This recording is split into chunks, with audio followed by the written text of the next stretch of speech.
तो आज हम बच्चे देखेंगे डीबीएमएस या डेटाबेस के स्ट्रक्चर के बारे में बात करेंगे, या आप ऐसा बोल सकते हो कि डेटाबेस का सिस्टम स्ट्रक्चर कैसे होता है, कैसे मैनेज होता है, कौन कौन से लेयर्स होते हैं, सारी चीजें हम डिस्कस करेंगे आज की क्लास में। तो आज हम कवर करेंगे डिस्क स्टोरेज को, स्टोरेज मैनेजर को, क्वेरी प्रोसेसर को, और साथ में डिस्कस करेंगे यूजर एंड इट्स इंटरेक्शन की बात करेंगे। ठीक है, तो disk storage, storage manager, query processor, user and it's interaction होता क्या है। देखो, अगर हम सिस्टम स्ट्रक्चर की बात करें या आर्किटेक्चर की बात करें, अगर कभी भी आपसे कोई पूछे कि डीबीएमएस का आर्किटेक्चर क्या होता है, डीबीएमएस का आर्किटेक्चर क्या है या सिस्टम स्ट्रक्चर क्या है, तो इस डायग्राम को आपको बनाना चाहिए। आपको अगर पेपर में आता है आपके थ्योरी में कि सिस्टम स्ट्रक्चर बताइए या आर्किटेक्चर ऑफ डीबीएमएस बताइए, तो इसका मतलब हम इसकी बात कर रहे हैं। अब ये बड़ा सा आपको दिख रहा है, ठीक है, कि हाँ हम इसको बनाएंगे कैसे। ठीक है, तो मैं आपको इसको बताता हूँ, बड़ा ही सिंपल सा तरीका है। आप इसको ना लेयर वाइज कैटेगराइज कर दो, बड़ा ही इजी सा हो जाएगा। ठीक है, और उसके बाद जोड़ने का तरीका भी मैं आपको बताऊंगा, तो आपको मीनिंग भी समझ में आ जाएंगे और चीजें भी समझ में आ जाएंगी, कौन सी चीज कैसे रिलेटेड है, समझते चलना। अगर आप देखो तो एक लेयर जो है, ये जो नीचे वाला आपको दिख रहा है, ये आपका डिस्क स्टोरेज है, मतलब फिजिकल है। फिजिकल बात कर रहा है, मतलब डिस्क स्टोरेज की बात कर रहा है, जहां डेटा सेव होगा, that is called disk storage. Clear है। दूसरी लेयर की अगर बात करो तो स्टोरेज, सबसे पहले देखो यहाँ डेटा स्टोर हो गया। अगर हम लोअर से चलें तो सबसे पहले डेटा स्टोर हो गया। अब डेटा स्टोर होने के बाद उसको मैनेज कौन करेगा, तो जो दूसरा दिख रहा है आपको ये वाला पोर्शन, ये इसका मैनेजर है, स्टोरेज को मैनेज करने वाला है। ठीक है, तो बट ऑब्वियस है, अगर यहां पास हम अगर मैनेजर की बात करें तो यहाँ क्या होगा, डेटाबेस का एडमिनिस्ट्रेटर होगा, या आप ऐसा बोल सकते हो कि डीबीए का रोल यहाँ आता है। यहां अगर आप बोलते हो तो यहां आप ऐसा बोल सकते हो, हार्ड डिस्क की बात हम कर रहे हैं, मैग्नेटिक डिस्क की बात कर रहे हैं, डेटा स्टोरेज की बात कर रहे हैं, उसके जस्ट ऊपर वाले लेयर की बात कर रहे हैं। तो हम बात कर रहे हैं कैसे हम इस डेटा को मैनेज करेंगे, मतलब जो स्टोर हुआ है, जो स्टोरेज है, उसको मैनेज कैसे करेंगे। उसके जस्ट ऊपर वाले अगर हम लेयर की बात करें बच्चे, तो देखो आपका ऊपर वाला लेयर जो है, ये ऊपर वाला लेयर क्या बताता है कि अब हमने मैनेज कर लिया, अब हम क्वेरीज कैसे फायर करेंगे। ठीक है, और क्वेरी अगर फायर करेंगे तो क्वेरी प्रोसेस कैसे होगा, तो जस्ट उसके अपर लेवल में क्वेरी प्रोसेसर होगा। और उसके ऊपर वाला लेयर अगर आप देखोगे तो ये आपका जो है यूजर लेयर है। यूजर्स हैं, डिफरेंट यूजर्स हैं, जैसे हमने पिछली क्लास में पढ़ा था। जैसे नेव यूजर्स की बात करें, नेव यूजर्स मतलब ऐसे यूजर्स की हमने बात की थी जो कि क्या कहते हैं, किसी प्रोग्राम को इन्वोक करके करके काम करते हैं, कोई प्रोग्राम इन्वोक करते हैं। जैसे कि अगर बैंक का अकाउंटेंट है, बैंक का टेलर है, बैंक का जो क्लर्क है, अगर आप जाते हो बोलते हो कि मुझे क्या करना है, 10,000 रुपए निकालने हैं बैंक में, हम जाके अगर एक रिसिप्ट भर के उसको देते हैं, तो क्या करेगा वो, एक जाके प्रोग्राम इन्वोक करता है इंटरनली। ठीक है, उस प्रोग्राम में वो क्या करता है, वहां से 10,000 रुपए डिडक्ट करता है आपके अकाउंट से, आपका अकाउंट सिलेक्ट करने के बाद, और 10,000 रुपए आपको दे देता है। तो ये नेव यूजर्स थे। फिर एप्लीकेशन प्रोग्रामर्स थे, वो क्या करते थे, प्रोग्राम राइट करते थे जिसके थ्रू वो क्या कहना चाहिए, डेटाबेस के इंटरफेस से इंटरेक्ट करते थे। फिर सोफिस्टिकेटेड यूजर जो कि एनालिस्ट होते थे, ठीक है, वो होते थे। फिर डीबीए, डेटाबेस एडमिनिस्ट्रेटर, जो कि मेन होते थे, उनके पास एडमिनिस्ट्रेटिव टूल्स होते हैं और जिसके थ्रू वो protocols, rule, maintenance, backup and recovery, ये सारी चीजें करते हैं। तो अगर आप देखो बच्चे, तो इसमें मुझे क्लियर समझ में आ रहा है कि जो सबसे लोअर लेवल है, हम अगर इसकी बात करें तो ये आपका फिजिकल लेवल है, या आप ऐसा कह सकते हो स्टोरेज लेवल है, डिस्क स्टोरेज है। इसके जस्ट ऊपर बात करेंगे तो स्टोरेज मैनेजर हो जाएगा, उसके जस्ट ऊपर हम बात करेंगे तो सिंपल सी बात है क्वेरी प्रोसेसर हो जाएगा, और सबसे ऊपर वाला व्यू जो होता है वो यूजर होता है। ठीक है, दूसरे तरीके से अगर इसको हम समझें तो बड़ा ही सिंपल है। अगर आप देखो तो यहां यूजर्स हैं, यूजर्स किसी क्वेरी के थ्रू इंटरैक्ट करने की कोशिश करते हैं। अब यहां कुछ कंस्ट्रेंट्स होंगे, यहां डेटा का फाइल फॉर्मेट होगा जिसके टर्म में डेटा आपका स्टोर्ड होगा। तो यूजर्स हैं, यूजर्स के इंटरेक्शन के लिए यहां पास एक आपका कहना चाहिए इंटरमीडिएट क्वेरी है, और क्वेरी को मैनेज करने के लिए क्वेरी का कहना चाहिए अथॉरिटी और वो सारी चीजें कि कौन से फॉर्म में आपको स्टोरेज है, कौन से कहना चाहिए फॉर्म में आप उस चीज को रिट्रीव करना चाहते हो, ये आपका पूरा का पूरा प्रोसेसिंग इस पर्टिकुलर ब्लॉक में होगा। और फाइनली आपका डिस्क स्टोरेज होता है। एक एक चीज को हम बड़े आराम से समझने की कोशिश करते हैं। जैसे अगर हम देखें तो सबसे पहले अगर हम बात करें तो हमें ये बात समझ में आ गई कि हमारा जो डिस्क स्टोरेज है वो किसके लिए है? डेटा को स्टोर करने के लिए। तो डेटा स्टोर करने के लिए हमारा डिस्क स्टोरेज हो गया। अब इसमें आप देखो कौन कौन से कंपोनेंट है आपके पास। डेटा है, इंडाइसेस है, डेटा डिक्शनरी है, स्टैटिस्टिकल डेटा है। चार चीजें हैं आपके पास। डेटा है, इंडाइसेस है, डेटा डिक्शनरी है, स्टैटिस्टिकल डेटा है। समझते हैं एक एक चीज को। अगर हम बात करें सबसे पहले, तो डिस्क स्टोरेज तो हमें समझ में आ गया कि हम किसी चीज को स्टोर करना चाह रहे हैं, फिजिकली स्टोर करना चाह रहे हैं, ठीक है। अब वो हमारा क्या कहते हैं, गीगाबाइट्स में होगा, टेराबाइट्स में होगा, जितना बड़ा मतलब डेटा होगा उसके हिसाब से उसका डिस्क स्टोरेज होगा, ठीक है। क्योंकि मेन मेमोरी तो इतनी बड़ी होती नहीं है, लेकिन डिस्क स्टोरेज बड़ी हो सकती है, क्योंकि उसमें आप रियल में डेटा को स्टोर करते हो, और मेन मेमोरी में तो आप क्या करते हो, उसको एग्जीक्यूट करते हो, ठीक है। तो लार्जर डिस्क की जरूरत पड़ेगी। और इसके डिस्क स्टोरेज के कंपोनेंट्स क्या क्या हो गए? Data, indices, data dictionary, Meta data, statistical data, ठीक है। डेटा की अगर बात करें, हमने पहले ही पढ़ा हुआ है, कोई भी raw image form, binary, text, ठीक है, इस कहना चाहिए न्यूमेरिक वैल्यू, कहना चाहिए आपका binary value, text data, image data, video data, audio, ये सारे के सारे हमारे डेटा होते हैं जो सिंपल आपके कहना चाहिए रॉ वैल्यू हो आपके, ठीक है। या अगर सिंपल, अगर आप डेफिनेशन के टर्म में अगर हम बात करो, तो हमने देखा था कि data are binary computer representation of stored logical entities. और ये क्या हो सकते हैं? They are distinct piece of information, जो कि हमारा सिंपल अगर हम बात करें, लाइक टेक्स्ट, नंबर, या टेक्स्ट प्लस नंबर आप बोल सकते हो, एनी न्यूमेरिक वैल्यू, और आप कह सकते हो any binary value, any images, ठीक है, एनी वीडियो, ऐसे करके आप वो डेटा बनाते हैं। डेटा को आप प्रोसेस करके इंफॉर्मेशन करते हो। अब फिर डेटा का ही आपका फॉर्म है स्टैटिस्टिकल डेटा। अब हम बात करेंगे इंडाइसेस की, डेटा डिक्शनरी की, और मेटा डेटा की। सबसे पहले इंडाइसेस का मतलब होता है सिंपल इंडेक्स की बात करते हैं। इंडेक्स का मतलब क्या हुआ? जैसे कि मान लो आपके पास एक टेबल पड़ा हुआ है, और इस टेबल में आपके पास इंफॉर्मेशन है, जैसे स्टूडेंट आईडी है, स्टूडेंट नेम है, स्टूडेंट एड्रेस है, और आपके पास जो डेटा है वो 1 लाख डेटा है, सपोज करो, या उससे भी ज्यादा, ठीक है। 1 लाख डेटा है, 1 लाख रिकॉर्ड्स है। मतलब सिंपल सी बात है, आपके पास जो स्टूडेंट का रिकॉर्ड है वो सिंपल कितना है, 1 लाख रोज है इसमें, ठीक है। तो अगर आपको सर्चिंग करनी है, तो आपको कुछ सर्चिंग मैकेनिज्म बनानी पड़ेगी, कोई की के बेस पे सर्च करना पड़ेगा, तो फास्टर होगा। अदरवाइज अगर आप मान लो सर्च करते हो कि मुझे इस पर्टिकुलर आईडी को सर्च करना है, तो अगर कोई सर्च की के बेस पे आप सर्च करोगे, तो बट ऑब्वियसली सर्चिंग फास्ट हो जाएगी। तो इंडेक्सिंग इसलिए यूज में होती है, कि यूज में आता है, कि जिससे कि आप क्या कर सको, परफॉर्मेंस को ऑप्टिमाइज कर सको, by minimizing the number of disk access required when a query is processed. मतलब जब भी हम क्वेरी फायर करें, तो हमें उतने बार सर्च ना करना पड़े, या उतने बार डिस्क को एक्सेस ना करना पड़े, जिससे कि परफॉर्मेंस ऑप्टिमाइज हो पाए। कुछ ऐसा तरीका हमको क्या करना है, खोजना है, जिससे कि परफॉर्मेंस ऑप्टिमाइज हो पाए। उसके लिए हम क्या करते हैं, इंडेक्सिंग करते हैं, ठीक है। ये क्या करता है, it is use to locate and access the data in database table quickly. अगर मान लो हमने सर्च की लगा दिया, डेटा का रेफरेंस लगा दिया, तो उससे, उस पर्टिकुलर टर्मिनोलॉजी से हम डायरेक्टली उस पर्टिकुलर वैल्यू पे पहुंच सकते हैं, या कहना चाहिए नंबर ऑफ टाइम सर्चिंग की जो होगी वो कम हो जाएगी इंडेक्सिंग से। इसलिए इंडेक्सिंग की जाती है। तो इंडेक्सिंग जो होता है वो आपका डिस्क स्टोरेज के लेवल पे होता है, जिससे कि सर्चिंग जब क्वेरी फायर हो, तो सर्चिंग फास्ट हो। जैसे कि अगर मैं बताऊं, इसका बड़ा ही अच्छा एग्जांपल बताऊं, अगर आप बोलते हो कि मुझे गूगल की हम बात करें, ठीक है, गूगल की बात करें, ठीक है। अब आप गूगल सर्च इंजन की बात करते हो, यहां आपने लिखा डेटाबेस, ठीक है, फिर आपने लिख दिया डीबीए, फिर आपने लिख दिया यूजर डेफिनेशन, ऐसे करके आपने गूगल में लिखा। तो गूगल क्या करेगा, इनका कॉम्बिनेशन बनाएगा, डेटाबेस, डीबीए, यूजर डेफिनेशन। लेकिन सर्च की क्या होगा, आपने प्रायोरिटी में क्या दिया है, डेटाबेस।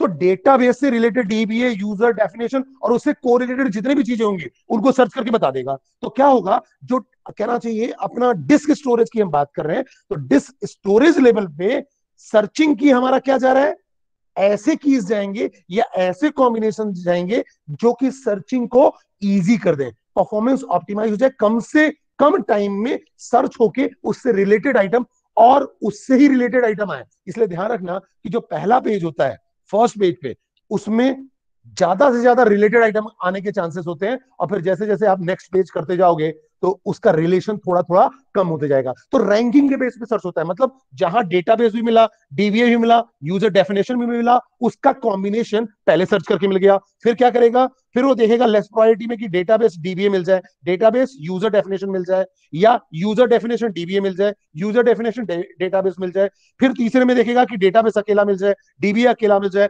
यूजर डेफिनेशन अकेला मिल जाए, फिर उसके बाद अगर कुछ भी नहीं मिला तो फाइनल आपका सर्चिंग बंद हो जाएगी। तो डिपेंड करता है कि इंडेक्सिंग आपकी कैसी है, तो इंडेक्सिंग इसलिए इंपॉर्टेंट होता है। अगला मैंने आपको बताया हुआ था, हमने पहले पढ़ा हुआ था मेटा डेटा। मैंने आपको बताया था मेटा डेटा का मतलब क्या होता है, डेटा अबाउट डेटा। ठीक है, डेटा अबाउट डेटा सिंपली, ठीक है। इसका मतलब आप जो भी डेटा ले रहे हो उस डेटा की डिस्क्रिप्शन क्या है इन टर्म्स ऑफ डेटा, या इन कॉन्टेक्स्ट ऑफ डेटा।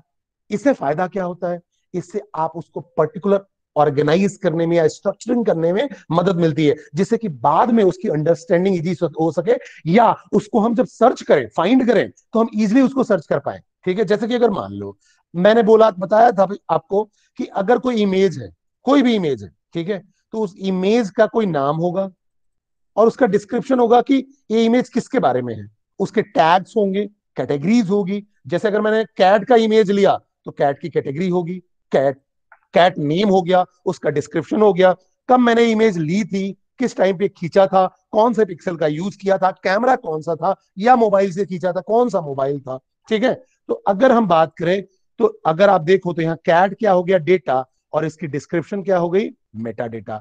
जैसे कि किसने खींचा, कौन से डेट पे खींचा, कैमरा कौन सा था, लेंस क्या था। ठीक है, तो date and time, camera setting, location, ये सारी चीजें मेटा डेटा होती है। तो data about data is called meta data. वैसे ही मैंने एक आपको एग्जांपल बताया था कि अगर आपने बुक है, आप कोई बुक परचेस करके लाते हो, तो बुक के अंदर जितने भी कंटेंट्स हैं वो तो आपका डेटा हो गया।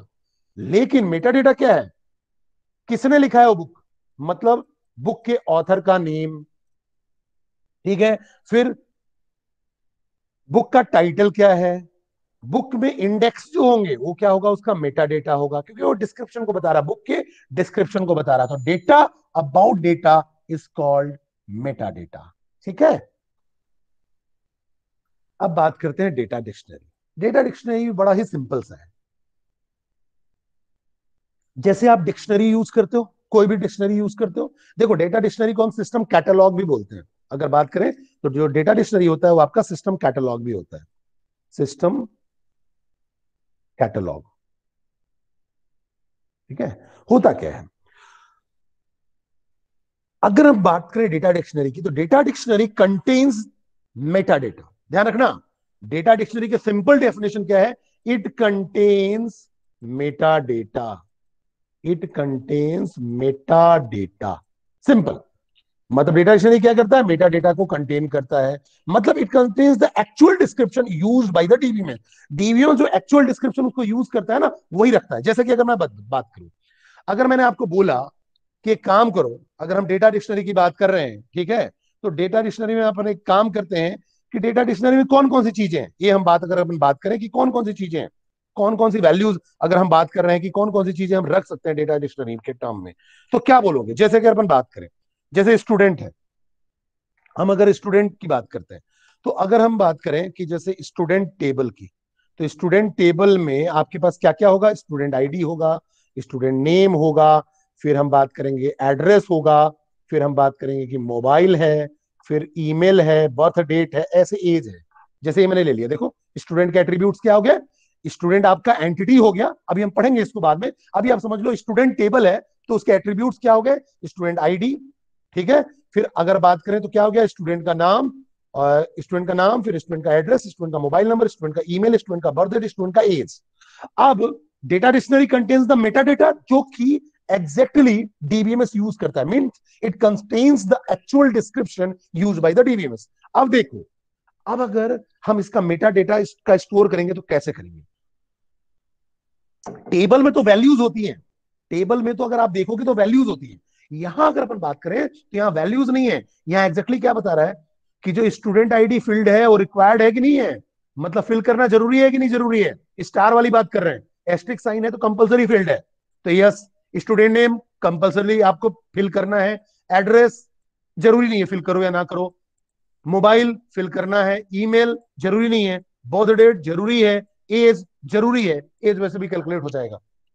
फिर फॉर्मेट क्या है इसका, तो स्टूडेंट आईडी जो है टेक्स्ट प्लस नंबर दोनों हो सकता है, स्टूडेंट नेम टेक्स्ट में होगा, एड्रेस आपको टेक्स्ट में देना है, लेकिन मोबाइल नंबर में रेस्ट्रिक्शन है, नंबर में वैल्यू भरोगे। अगर आपने नंबर में देने की कोशिश नहीं की, या कहना चाहिए नंबर में नहीं दिया आपने वैल्यू, तो आपको एरर जनरेट करेगा या आपको मना कर देगा कि please enter the value again, because it this field accept number only. वैसे ईमेल की बात करें तो टेक्स्ट प्लस नंबर एक्सेप्टेबल है, साथ में @ साइन है, तो ये टेक्स्ट होना ही चाहिए। फिर बर्थ डेट डेट फॉर्मेट मिलेगा, एज नंबर फॉर्मेट मिलेगा। तो ये फॉर्मेट क्या बता रहा है कि इन फॉर्मेट में ही वैल्यूज एक्सेप्ट की जाएंगी।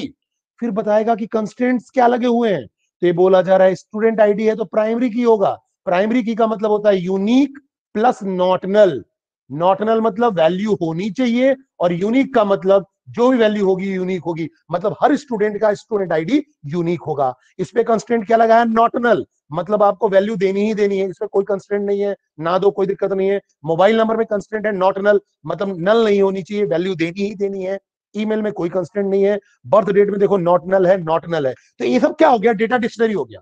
तो data dictionary contains the Meta data. It means आपका जो आपने जो टेबल बनाया हुआ है, उस टेबल में उसकी रिक्वायर्ड फील्ड कौन कौन से हैं, वो किस डेटा टाइप को बिलोंग करता है, कौन से कंस्ट्रेंट लगे हुए हैं, कौन से सिक्योरिटी कीज लगे हुए हैं, ये सारी चीजें मेटा डेटा के अंदर आता है।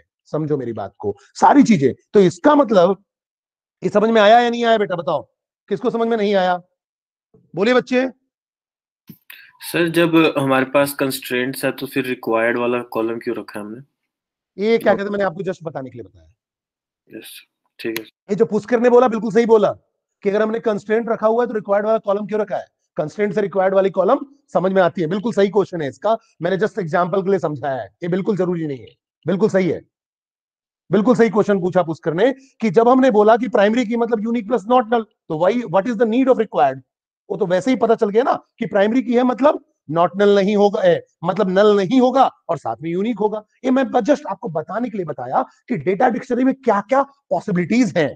ठीक है, तो क्या क्या होंगी, एट्रीब्यूट होगा, एट्रीब्यूट से रिलेटेड इंफॉर्मेशन होगी कि वो रिक्वायर्ड है नहीं है, कंस्ट्रेंट है नहीं है, डेटा टाइप है नहीं है। ठीक है, और हम ऐसा भी कह सकते हैं कि इसके अंदर देखो पूरा का पूरा डिजाइन भी आ जा रहा है कि टेबल का डिजाइन क्या है। तो अगर हम बात करें कि डेटा डिक्शनरी क्या कंटेन करता है, तो आपको समझ में आ जाएगा कि जो डेटा डिक्शनरी होता है वो लॉजिकल स्ट्रक्चर को क्रिएट, लॉजिकल स्ट्रक्चर होल्ड करता है डेटाबेस का। ठीक है, दूसरा data dictionary contain schema, schema मतलब ओवरऑल डिजाइन, ओवरऑल डिजाइन भी पता चल रहा है।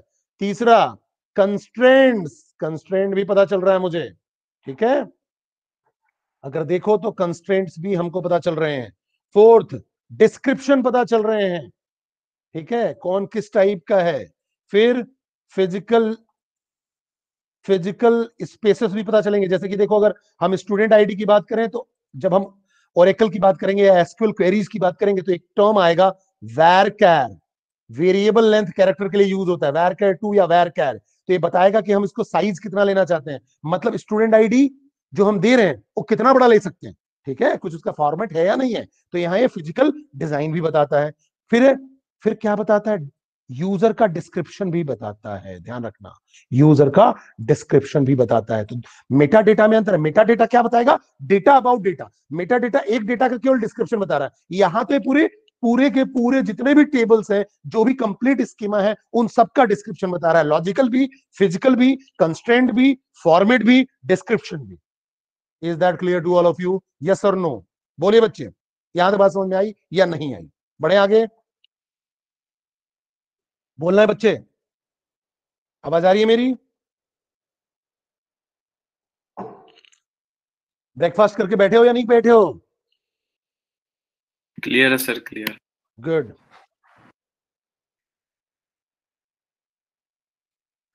तो ये मैंने डेटा डिक्शनरी आपको ऑलरेडी पूरी चीजें बता दी। ठीक है, जैसे कि name of all table in database, name of all index, constraint, physical information, ये सारी चीजें डेटा डिक्शनरी का पार्ट होता है। फिर अगर आप देखो तो हम फिर से वापस चलते हैं इस डिजाइन पे, तो मैं अब आपको पहले ले चलता हूं एक क्वेरी प्रोसेसर पे, ठीक है, फिर मैं आऊंगा स्टोरेज मैनेजर पे। तो अगर आप देखो तो डेटा इंडाइसेस जो है वो आपका बफर मैनेजर और फाइल मैनेजर से जुड़ा हुआ है। डेटा डिक्शनरी और जो है वो आपका ऑथराइजेशन एंड इंटीग्रिटी मैनेजर से जुड़ा हुआ है, क्योंकि डेटा डिक्शनरी हम सबको नहीं बता सकते, क्योंकि ये बड़ा ही क्रूशल है। तो ये डीबीए का पार्ट होगा, डेटाबेस एडमिनिस्ट्रेटर का पार्ट होगा। उसके ऊपर अगर आओ तो क्वेरी प्रोसेसर है। पहले हम क्वेरी प्रोसेसर की बात करते हैं, फिर हम लिंकिंग की बात करेंगे। तो क्वेरी प्रोसेसर की हम बात करें तो क्वेरी प्रोसेसर कंपोनेंट इंक्लूड, आप देखोगे तो डीडीएल इंटरप्रेटर होगा, फिर डीएमएल कंपाइलर होगा, ठीक है।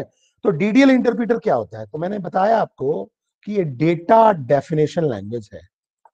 डेटा डेफिनेशन लैंग्वेज, अगर हम बात करें डेटा डेफिनेशन लैंग्वेज की, तो अगर हम बात करें डेटा डेफिनेशन लैंग्वेज में ऐसी क्वेरीज आती हैं जो डेटा, या कहना चाहिए जो टेबल क्रिएट करने में काम आता है, ठीक है। जब हमको नया टेबल क्रिएट करना हो, नया टेबल क्रिएट करना हो, या कहना चाहिए इसमें और भी कमांड है, हमको पूरा का पूरा स्ट्रक्चर से मतलब हो, पूरी की पूरी स्कीमा से मतलब हो, ओवरऑल डिजाइन से मतलब हो, उस या तो डिजाइन क्रिएट करना हो या तो पूरा पूरा डिजाइन ड्रॉप करना हो, डिलीट करना, पूरा डिजाइन डिलीट करना हो, मतलब पूरा का पूरा टेबल का एग्जिस्टेंस खत्म करना हो, तो ऐसी क्वेरीज डीडीएल के अंदर आती हैं, हम पढ़ेंगे। अभी तो आप समझ लो डीडीएल के अंदर ऐसी क्वेरीज आएंगी जब आपको स्कीमा डिजाइन करना हो या उसको डिस्ट्रॉय करना हो, तो ऐसी सारी क्वेरी डीडीएल इंटरप्रेटर के अंदर आएंगी। तो बट ऑब्वियस है, जब मैं डीडीएल की क्वेरी फायर करूंगा तो उसको हैंडल कौन करेगा, डीडीएल का इंटरप्रेटर हैंडल करेगा, खत्म काम, सीधा। अगर डीएमएल की बात करूं तो डीएमएल का मतलब क्या होता है, डेटा मैन्युपुलेशन लैंग्वेज। ये भी हम आगे पढ़ेंगे एसक्यूएल में, इसके अंदर भी क्वेरीज होती हैं, कमांड्स होते हैं, ऐसे कमांड्स होते हैं जो कि आपको नाम से समझ में आ रहा है डेटा को मैनिपुलेट करने के काम में आती हैं, डेटा अपडेट करने के काम में आती हैं। तो जब ऐसी क्वेरी फायर की जाएगी, उसको इवेल्युएट कौन करेगा, उसको लो लेवल इंस्ट्रक्शन में कौन चेंज करेगा, क्वेरी इवेल्युएशन इंजन कौन समझेगा उससे, तो ये डीएमएल कंपाइलर के थ्रू समझेगा, ठीक है। तो सिंपल सी बात है, यहां जो क्वेरी है वो सिंपल सी बात है, आपके इंटरप्रेटर के हिसाब से इवेलुएट होती हैं, और इवेलुएट होने के बाद ही जो क्वेरी इवेलुएशन इंजन होता है उसको अंडरस्टैंड करता है, और तब जाके आपका जो स्टोरेज वाला एरिया होगा, उस स्टोरेज वाले एरिया से डेटा फैच होता है और सामने वाले को दिखता है। तो ये तो क्वेरी प्रोसेसर की बात होगी। अब एक एरिया था स्टोरेज मैनेजर, ठीक है। तो स्टोरेज मैनेजर एक प्रोग्राम का मॉड्यूल है, वो भी एक प्रोग्राम का मॉड्यूल है, जो क्या प्रोवाइड करता है, इंटरफेस प्रोवाइड करता है between the low level data store, जहां जो आपका डिस्क लेवल का डेटा था ना, जहां स्टोर था, उस डेटा से एप्लीकेशन प्रोग्राम के बीच में जो क्वेरी फायर हो रही है, उसके बीच का इंटरफेसिंग प्रोवाइड कर रहा है, ठीक है। तो सिंपल सी बात है, storage manager is responsible for the interaction with the file manager.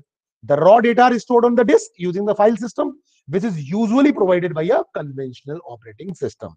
The storage manager translates the various DML statements into low-level file system commands, जिससे कि फिर स्टोरेज वाला जो मैनेजर होगा वहां से वैल्यूज स्टोर हो पाएंगी, या रिट्रीव हो पाएंगी, या अपडेट हो पाएंगी। इसके अंदर क्या क्या होता है, ऑथोराइजेशन एंड इंटीग्रिटी मैनेजर, यहां होता है डीबीए। ये क्या करता है, किसको क्या देना है, किसको क्या शो करना है, डीबीए डिसाइड करेगा। तो ऑथोराइज करना है, जैसे मैं लॉगिन यूज, जैसे मान लो मैंने लॉगिन आईडी और पासवर्ड के थ्रू कोई इंटरफेस यूज कर रहा हूं, तो जैसे ही लॉगिन आईडी और पासवर्ड यूज करूंगा, मुझे अपना वाला इंटरफेस दिखने लगेगा। जैसे कि अगर मान लो आप यहाँ का चॉकपेड यूज करते हो चितकारा यूनिवर्सिटी का, तो चॉकपेड में आप जैसे ही अपना लॉगिन आईडी और पासवर्ड डालते हो, आप एंटर हो जाते हो उसके अंदर, ठीक है। इंटरफेस कहना चाहिए उस पर्टिकुलर कहना चाहिए इंटरफेस में आप एंटर हो जाते हो, और आपको फिर अपना क्या कहते हैं यूजर आईडी दिखने लगता है, ठीक है। अपना मतलब कहना चाहिए स्टूडेंट आईडी, स्टूडेंट की इंफॉर्मेशन, मार्क्स, रिजल्ट, फीस, ये सारी चीजें दिखने लगती है, ठीक है। लेकिन समझो मेरी बात को, लेकिन आप टीचर की डिटेल नहीं देख पाओगे कि ये टीचर, जो टीचर है वो टीचर की डिटेल आपको नहीं दिखेगी। साथ में आपको क्या नहीं दिखेगा, आप अटेंडेंस देख पाओगे, अटेंडेंस अपडेट नहीं कर पाओगे। लेकिन अगर एक टीचर लॉगिन आईडी और पासवर्ड से एंटर करता है, तो उसको टीचर की इंफॉर्मेशन दिखेगी, साथ में स्टूडेंट की भी इंफॉर्मेशन दिखेगी, और वो स्टूडेंट की डिटेल को अपडेट भी कर पाएगा। तो इसका मतलब क्या हो गया, सबको अलग अलग ऑथोराइजेशन है, सबको एक जैसी चीजें व्यू नहीं हो रही हैं, व्यू लेवल सबका अलग अलग है। तो ऑथोराइजेशन एंड इंटीग्रिटी मेंटेन करना, जिससे कि इंटीग्रिटी कंस्ट्रेंट और चेक्स जो भी कंस्ट्रेंट्स अप्लाइड है वो सारे के सारे प्रॉपरली लगा पाए। फिर एक होता है ट्रांजेक्शन मैनेजर। ट्रांजेक्शन मैनेजर क्या करेगा, देखेगा कि आपका डेटाबेस कहना चाहिए कंसिस्टेंट स्टेट में है या नहीं है। कब, ये मैंने आपको पिछली क्लास में बताया था। ट्रांजेक्शन मैनेजर का काम क्या होता है, जब भी फेलियर हो तो फेलियर होने के केस में ये इस बात की एश्योरिटी ले कि हाँ अगर फेल हो रहा है तो चीजें जो है वो एटॉमिक है। चीजें एटॉमिक है मतलब कि जैसे मैंने आपको बताया था कि अगर मैंने मान लो 1000 ए अकाउंट से बी अकाउंट में ट्रांसफर हो रहा है, ठीक है, और बीच में सिस्टम फेल हो गया, सिस्टम क्रैश हो गया आपका, तो अगर सिस्टम क्रैश हुआ तो या तो ये ट्रांजेक्शन आपका ट्रांसफर ना हो, सक्सेसफुल हो ही ना, ठीक है। मतलब कहना चाहिए अगर ये ट्रांजेक्शन आपका हो गया, मतलब ए से 1000 डिडक्ट हो गए, तो क्या होना चाहिए, बी में 1000 ऐड हो जाने चाहिए। अगर 1000 इससे डिडक्ट नहीं हुए तो बी में ऐड भी नहीं होने चाहिए। मतलब जो कंप्लीट ट्रांजेक्शन होना चाहिए फेलियर के केस में एटॉमिक होना चाहिए, नेचर एटॉमिक होना चाहिए। अगर ट्रांजेक्शन हुआ तो सक्सेसफुल होना चाहिए, नहीं हुआ तो कोई बात नहीं, ठीक है। तो बफर मैनेजर क्या करता है, ये रिस्पॉन्सिबल होता है fetching data from disk storage into main memory. Data को डिस्क स्टोरेज से फैच करता है, ठीक है, मेन मेमोरी में लाता है और फिर डिसाइड करता है, ठीक है, कि क्या कहते हैं, deciding what data to cache in main memory, कि कितना पोर्शन हमको मेन मेमोरी में रखना है, कितना पोर्शन विजुलाइज करना है, करवाना है।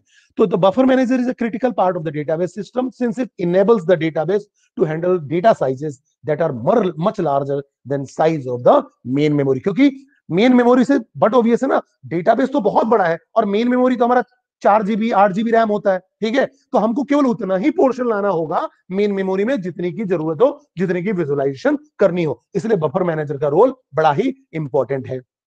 ट्रांजेक्शन मैनेजर मैंने आपको ऑलरेडी बता दिया कि ट्रांजेक्शन मैनेजर ये ध्यान रखता है कि कोई भी पावर फेलियर के केस में या ऑपरेटिंग सिस्टम क्रैश होने के केस में ये ध्यान रखे कि आपका डेटा जो है, डेटाबेस जो है वो कंसिस्टेंट स्टेट में है या नहीं है। मतलब आपके जो ट्रांजेक्शन होने चाहिए वो कैसे होने चाहिए, एटॉमिक होने चाहिए। मतलब अगर ट्रांसफर हुआ तो वहां सामने वाले को मिल भी जाना चाहिए, अगर ट्रांसफर नहीं हुआ तो सामने वाले को नहीं भी मिलना चाहिए, और डिडक्ट हुआ तो सामने वाले को मिल जाए, डिडक्ट नहीं हुआ तो सामने वाले को ना मिले। It means the complete transaction is atomic in case of any system failures like power failures, operating system crashes और एनी टाइप ऑफ फेलियर्स। ये ट्रांजेक्शन मैनेजर का काम होता है। तो मैं वापस से चलता हूं, अब अगर मैं इस पे आऊं तो आपको पूरी चीजें क्लियर हो जाएंगी, समझ में आ जाएगा कि कौन सा क्या था। तो देखो, अगर सपोज दैट होता क्या है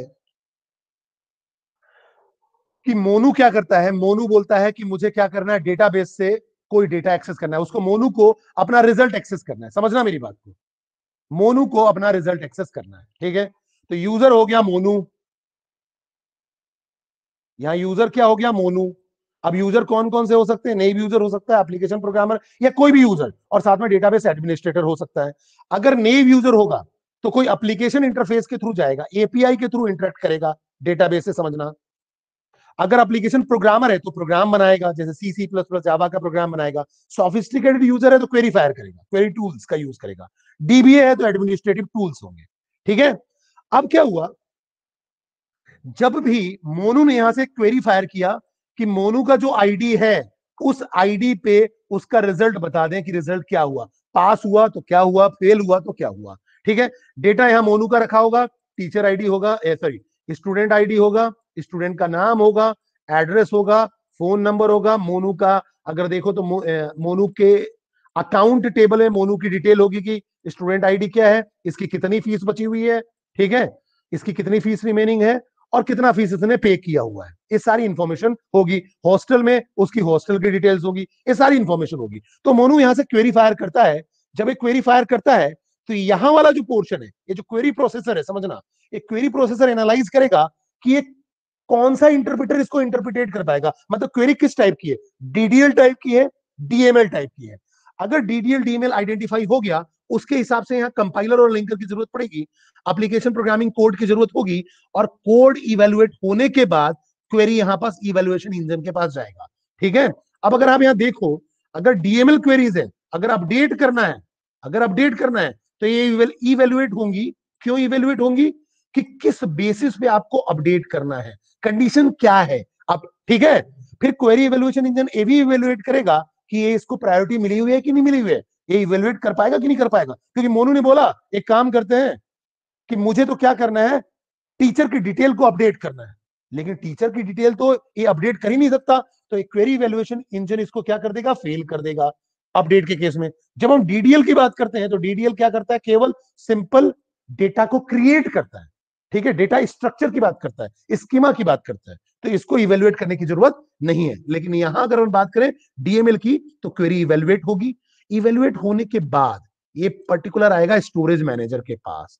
स्टोरेज मैनेजर के पास मैंने आपको बताया सबसे पहले जो आपका क्वेरी होगा वो आपका मशीन इंस्ट्रक्शन में चेंज होगा। समझना मेरी बात को, ये क्या होगा, यहां मशीन इंस्ट्रक्शन में चेंज होगा। मशीन इंस्ट्रक्शन का मतलब लो लेवल इंस्ट्रक्शन में चेंज होगा, क्योंकि कंप्यूटर तो आपकी क्वेरी समझता नहीं है भाई, तो लो लेवल इंस्ट्रक्शन में चेंज होगा, ठीक है। ट्रांजेक्शन मैनेजर क्या करेगा, ये देखेगा कि कोई फेलियर हो तो मैं उसको हैंडल कर लूं। ऑथराइजेशन एंड इंटीग्रिटी मैनेजर जो डीबीए होगा, यहाँ डीबीए उन्होंने कुछ कंस्ट्रेंट लगाए होंगे, तो जो क्वेरी आ रहा होगा वो देखेगा कि ये जो डीबीए यहाँ का रोल लगाया हुआ है, इसको प्रिविलेजेस हैं कि नहीं, डेटा व्यू करने की प्रिविलेजेस हैं कि नहीं है, रिजल्ट देखने की प्रिविलेजेस हैं या नहीं है। अब आता है फाइल मैनेजर। फाइल मैनेजर का सिंपल सा काम है कि फाइल मैनेजर क्या करेगा, ये देखेगा कि कौन सी आपको करना चाहिए, जो भी आपने फाइल को देखनी है वो उस पर्टिकुलर एलोकेटेड स्पेस में है या नहीं है, ठीक है, मतलब डेटा कैसे रिप्रेजेंट हो रहा है। अब बफर मैनेजर का काम क्या होगा, उस लो लेवल इंस्ट्रक्शन को लेगा और यहां से डेटा को फैच करने की कोशिश करेगा। किसके बेस में, इंडेक्स के बेस में, डेटा डिक्शनरी के बेस में, मेटा डेटा के बेस में। मेटा डेटा से उसका डेटा फैच हो जाएगा, because Meta data is the data about data. अब यहां से वैल्यू फैच होके आई और बफर मैनेजर में आ गया। बफर मैनेजर इंश्योर करेगा कि अब जो हमारी वैल्यू आई, क्योंकि डिस्क तो बहुत हैवी है, गीगाबाइट्स में है, पेंटाबाइट में, टेराबाइट में स्टोरेज है, लेकिन हमारा जो बफर मैनेजर है वो उसको कहां लेके जा रहा है, अब रैम में लेके जा रहा है। तो रैम की लिमिटेशन है, तो वो केवल उतना पोर्शन लेके जाएगा मोनू का जितने की जरूरत में है, उसको केवल रिजल्ट दिखाना था, तो यहां से केवल रिजल्ट फैच होगा बफर मैनेजर में। बफर मैनेजर इसको क्वेरी प्रोसेसर को क्या करेगा, रिजल्ट प्रोवाइड करेगा कि ये रिजल्ट आ गया, जो कि एक टेबल के फॉर्म में है, या कहना चाहिए रो और कॉलम के फॉर्म में है, और तब जाके यूजर को वो विजुअलाइज हो जाएगा। एक कंप्लीट स्ट्रक्चर डेटाबेस का आर्किटेक्चर होता है या सिस्टम स्ट्रक्चर होता है। तो अब अगर आप इसको देखो तो आपको पूरी चीज क्लियर हो रही होंगी कि ये है क्या।